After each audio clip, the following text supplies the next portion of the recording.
Napoleon அவர்கள் தன்னுடைய மகனின் மீது எவ்வளவு அன்போடு இருக்கிறாரு அப்படின்றது நம்ம எல்லோருக்குமே தெரியும்.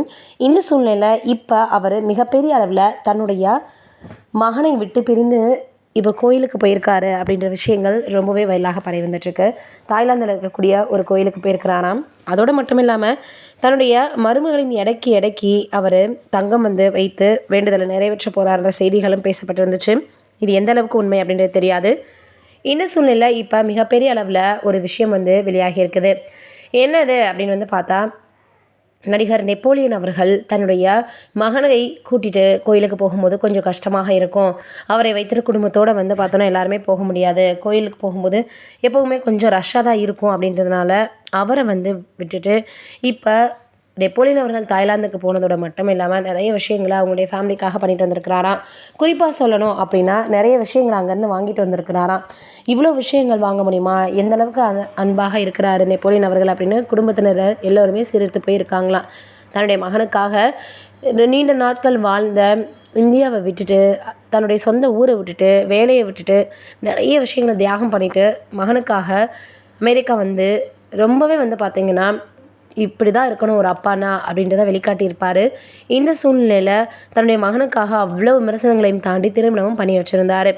இப்போ ஜப்பான்லேருந்து அமெரிக்கா வந்தவங்க மறுபடியும் தாய்லாந்துக்கு போயிருக்காங்க அப்படின்ற மாதிரியான செய்திகள் வெளியாகி இருக்குது.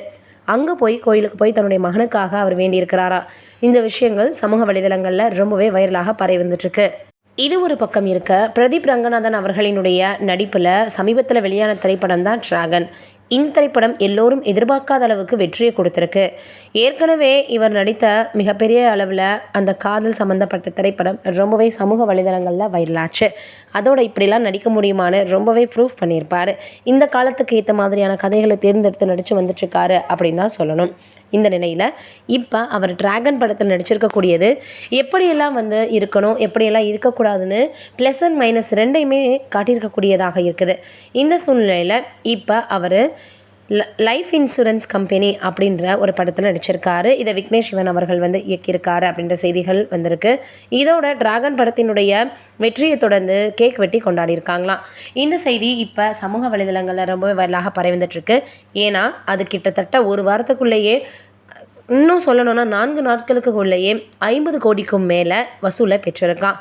இப்படி ரொம்ப ஒரு ஃபேமஸான முன்னணியில் இருக்கக்கூடிய மிகப்பெரிய ஸ்டார்ஸ்களுக்கு கிடைக்கக்கூடிய வரவேற்பு பிரதீப் ரங்கநாதன் அவர்களுடைய படத்திற்கு தொடர்ந்து இப்போ கிடைச்சிக்கிட்டே தான் இருக்கு. இவர் ஒரு யூடியூபராக இருந்து அதற்கப்புறம் வந்து ஒரு இயக்குனராக இருந்து இப்போ நடிகராகவும் கலக்கிட்டுருக்காரு. இவருடைய படங்கள் இன்னும் ரொம்ப எதிர்பார்ப்போட ரசிகர்கள் காத்துட்ருக்காங்க. அடுத்தடுத்து எப்படி நடிக்க போகிறாரு அப்படின்றதா உண்மை. நீங்கள் என்ன நினைக்கிறீங்கன்னு கமெண்ட்டில் சொல்லுங்கள்.